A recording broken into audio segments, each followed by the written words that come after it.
Let's bring in AJ Jakubec now, the voice of Ottawa sports as far as I'm concerned. Happy New Year, brother. How are you? Outstanding. Always good to be chatting with you, Roddy.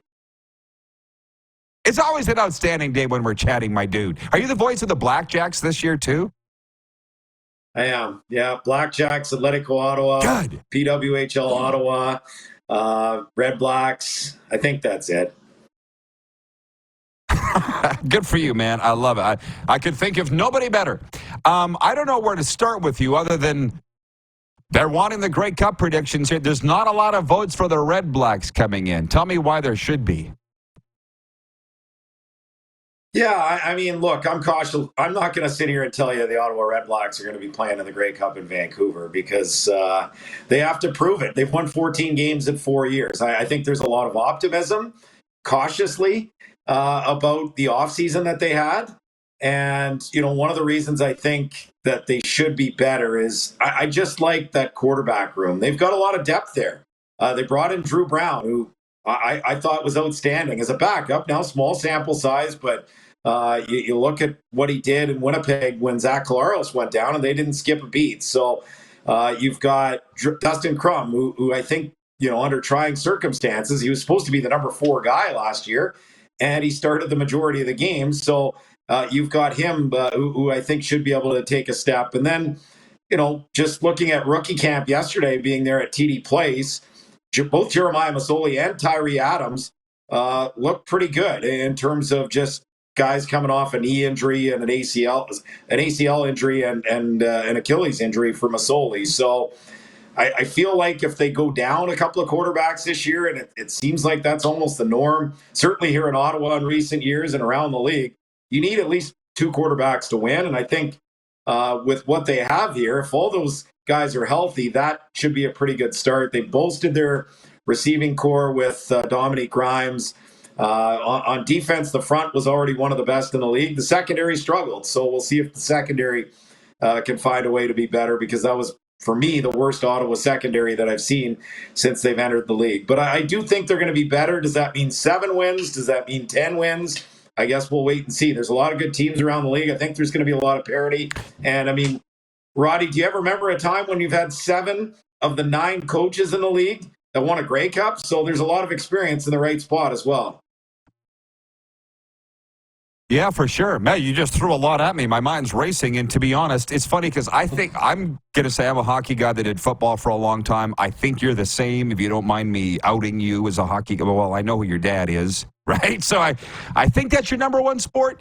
And I kind of defer to the football people on things because I didn't play the game. And when I thought Dustin Crum was the next Bruce Springsteen, I had the football people saying, no. But they said that about Rourke. They were like, yeah, he's the next one. But Crum wasn't. Was he not ready, or were they wrong? He didn't stay at that level. You know what I mean? Yeah, I think it's a variety of things. When you look at, again, I think first and foremost, he was learning on the fly. And there were times where the offensive line didn't look good because he wasn't getting the ball out quick enough. But there were also times when he was running for his life. So I guess you have to look at it. Okay, was the offensive line not good enough? Was he not good enough? Was it a combination of both? I think probably a little from column A, a little from column B. And we'll see. You know, there's a lot of changes this year. I mean, it starts in the offense, not just with quarterbacks and receivers and O-line and everything like that, but you've got a new offensive coordinator here. Khari Jones only lasted 1 year here. They brought in a veteran in Tommy Condell. I think the biggest reason for that was there was a sense that it was a little too laissez-faire at times. Khari's a super guy, and I think he's a good coach, but I think there was a sense that they needed someone who was going to hold everyone accountable each and every day. And so we'll see. I still believe in Dustin Crum. Is he going to be the next Nathan Rourke? I'm not sure. But I think there's a lot there. He's certainly a smart guy. I mean, he's a guy that he's a rocket science by trade in terms of what he took at Kent State University. So he's a sharp guy, and he's going to be better, and he's really competitive. You talk to players that played with him, and he's a guy that commanded the huddle well. So I think there's a lot there, but it was a lot for him in year one for sure. What do you make of this Chad Kelly situation? It's not a good situation for the league. I don't know if both the league and the Toronto Argonauts have handled it properly. I mean, I don't know all the ins and outs when it comes to it, but it's a bad look. The Argos, I get this is out of the league's hands in terms of, okay, they handed out the punishment. The Argos, through collective bargaining, are allowed to put them on the practice field yesterday, but optically, the Argos needed to wait a little bit longer here. At least wait until he goes and completes all the counseling that he needs and everything like that before you bring him back onto the field. I understand backing your player to a certain degree and trying to help him out, trying to make him a better person, but I think you need to go through that process first before you bring him back into the building, and then you can back him and hope you've got a changed man and whatever it might be. So it's a tough one for the league. It's a tough one for the organization, because I get it. That market has been a struggle for forever in Toronto, trying to get people to care. And it felt like they turned the corner a little bit last year. They finally had a marquee player that they could market to that city. And this happens. And so it's not a good situation all the way around.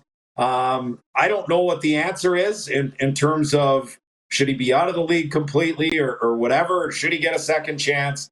I'm a big believer in second chances, so there's that. But I just feel like the way they've handled it so far, both the CFL and in particular the Toronto Argonauts, not good PR the last week.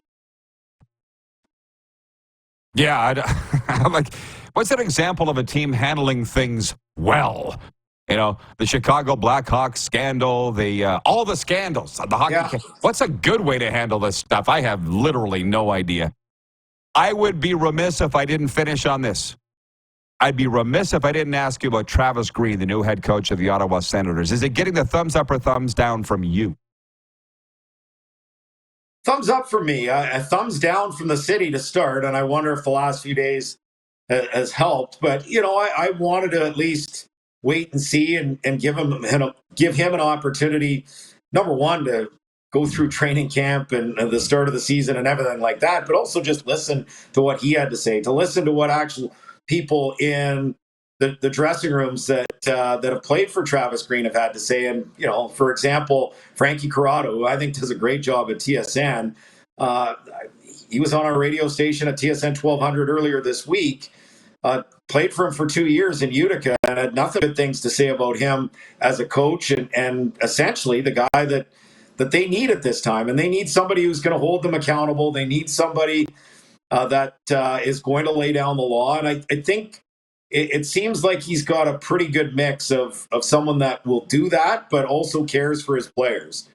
Sometimes you have people that'll lay down the law that, kind of 70s, 80s coaches that maybe don't really show that they care for their players and have mind games and don't have an open door approach. So I think in today's world, if you have that open door approach to players, but at the same time, you're not afraid to hold them accountable, those are the types of coaches that, you look at the 8 coaches left in the playoffs, it seems like a lot of those coaches are those style of coaches. So it feels like he's got all the makings to be a good coach. I'll say this.